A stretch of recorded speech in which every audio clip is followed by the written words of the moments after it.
দেওয়ার চেষ্টা করবেন। বেকিং পাউডার বেশি দিলে রসমালাইগুলো ফেটে ভেঙে যাবে। 1 চা চামচ ময়দা।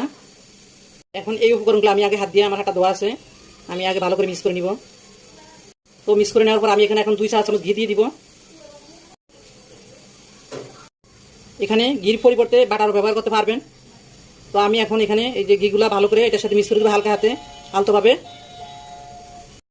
এভাবে আলতো হাতে মিক্স করতে হবে যাতে এরকম দানাদার থাকে, এই যে এরকম। তাহলে দেখবেন যখন রসমালাইগুলো তৈরি করবেন তখন ভিতরে একটা দানাদার ভাব থাকবে, দোকানের রসমালাই যেরকম থাকে সেরকম। এদিকে আমি একটা ডিম ফাটিয়ে নিছি, এই যে কাঁটা চামচ দিয়ে। এটা বড় সাইজের একটা ডিম, দেখি হয়তো বা লাগতেও পারে, আরও নাও লাগতে পারে, তো আমি আগে এটা দিয়ে দেখি। এভাবে আলতো হাতে মিক্স করতে হবে, এটাকে বেশি ঘষাঘষি মাঝামাঝি করা যাবে না।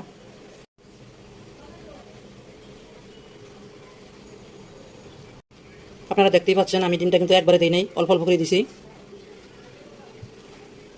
এই তো দেখুন এরকম আঠালো একটা ডো হবে এরকম, এই যে।